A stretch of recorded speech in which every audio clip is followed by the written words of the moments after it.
Hello there, friends. Welcome back to another episode of Generation Tech. My name is Alan. Palpatine, Tarkin, Vader.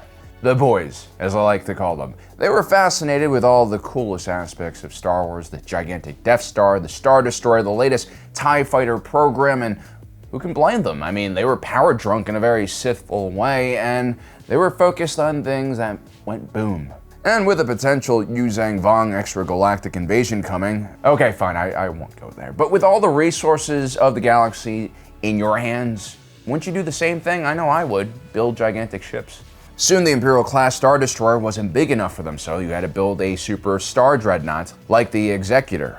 Give guys like this enough time, and then the Imperial Remnant comes along and they build the even bigger Supremacy Mega-class Star Dreadnought. This part of the Empire, the military-first policy, the military-industrial complex, was all fueled by dark side force energy, cocaine, and spice. It was kind of out of control, and without a conventional army to fight, without targets to hit with your gigantic turbolasers, these massive ships were just a huge and unnecessary expense that drained Imperial resources.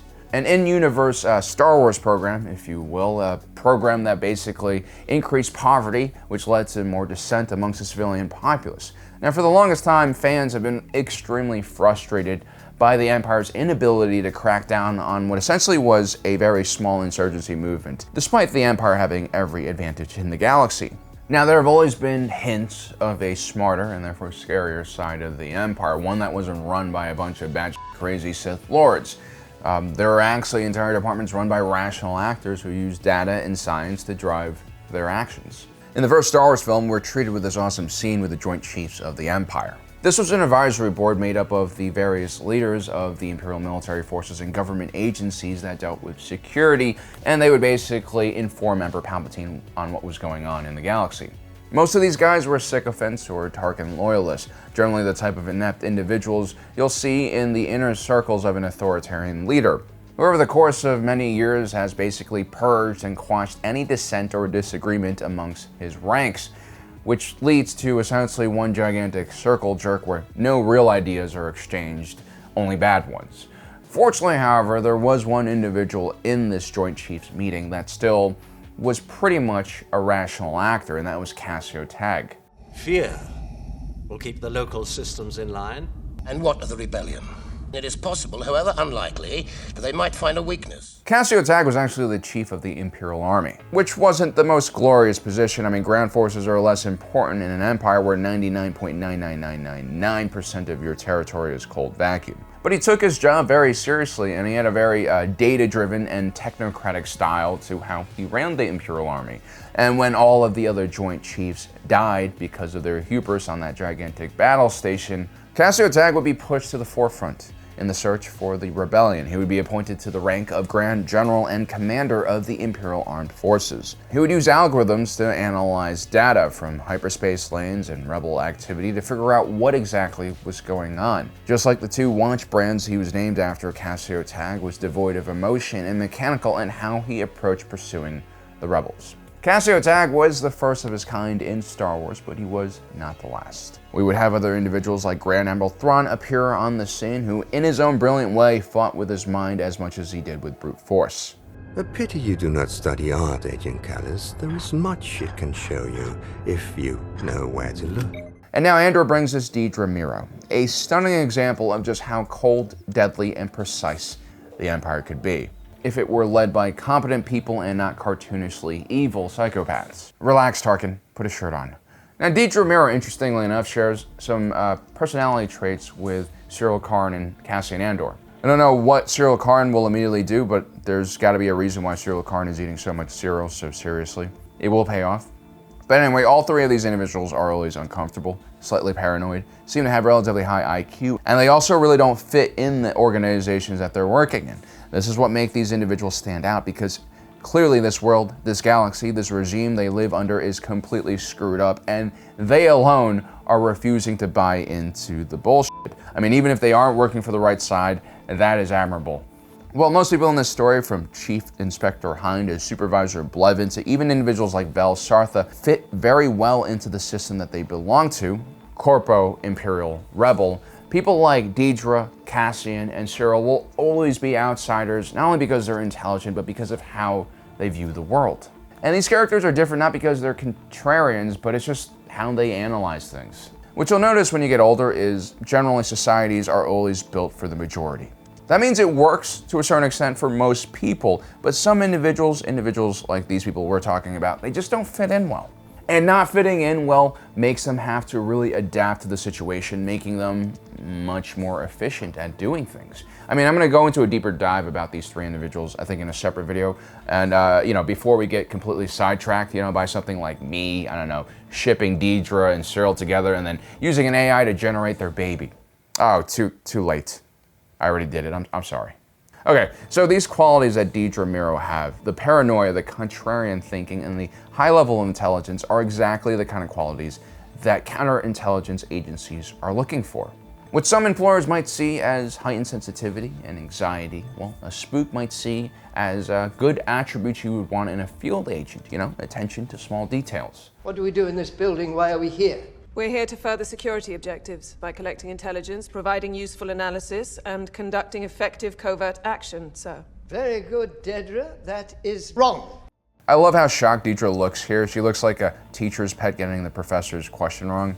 You see, there was one weakness that Deidre shared with Thrawn and Tag, and that was individuals like them didn't have the patience for the usual pleasantries and office politics that basically run everything in an organization like the Empire. Remember, this organization was more focused on prestige and seniority rather than efficiency.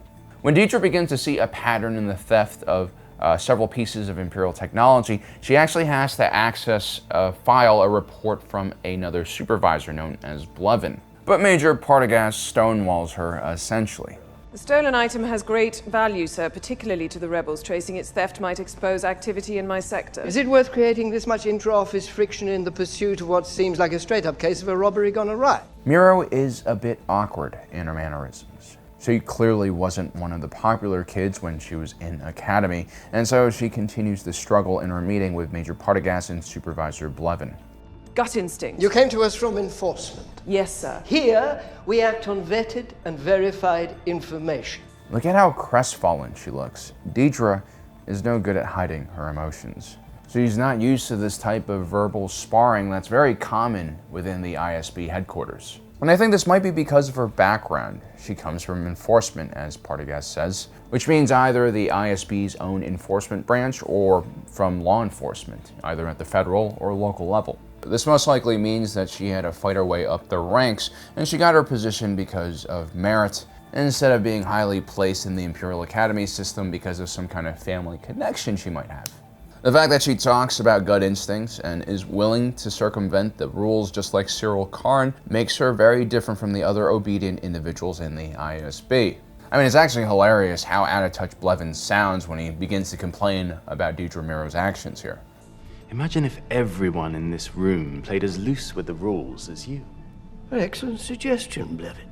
I'm wondering where we'd be right now if everyone here showed the same endeavor as Supervisor Meero. There's a reason why Major Partagaz is in his position and not some mere supervisor. He's not focused on the game of monitoring systems, or in Blevin's case, the game of prestige and office politics. No, Major Partagaz is in the game of developing ruthless hunters for the Empire's enemies. And he's really not shown any favoritism to Deidra Meero. I think this is a wise move. Let the young supervisor shore up her own deficiencies when it comes to her social graces, and let her focus more on her investigative skills, which are very robust. Hands off is good, because if she can't survive the clean white halls of the ISB headquarters, how will she survive in the field? When the Aldani Raid occurs, Deidra Meero seizes the initiative. She uses the new special powers afforded to her by the ISB to bypass Supervisor Blevin and get the information she needs to build the case that she so desperately wants to get off the ground. Just like Cyril Karn, Deidra Meero is willing to break the rules to get what she wants, but unlike Cyril Karn, her timing is impeccable and she can actually execute. Well played. Thank you, sir.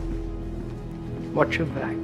The second that Deidra Meero gets control of Blevin's territory, Ferrix, a lot of stuff happens. I mean, a lot of other stuff is happening in the other various storylines as well, and it kind of overshadows this, I think, a little bit. First, Deidra Meero shows her spine by requesting an extremely expensive surveillance package for Ferrix from Wolf Yularen himself. which pays off immediately because they locate the transmitter that Bix Callahan was using to contact Luthen Rael. She connects Bix not only with Andor, but also with this mysterious buyer, who up until now was a completely unknown entity. She was also able to find Cyril Karn, who was conveniently on Coruscant, and questioned him about what happened during the ambush on Ferrix, and found out that Blevin had left out a lot of his testimony. In all honesty, the investigation that she carries out after she gets permission and all of this support isn't necessarily that impressive or hard on its own. But imagine being an ISB officer. Imagine having hundreds of different files on your table and not knowing which ones to pursue. That's what's impressive. You have 2 sectors to supervise. Blevin is handling 6. It's really that gut instinct that Deidre Meero talked about that drove her towards pursuing this case. It is my feeling that this is part of an ongoing effort to steal proprietary Imperial equipment in anticipation of an organized rebellion. Your feeling? Yes, her feeling. It's her ability to combine her gut instincts with her analytical abilities that made her make this big leap.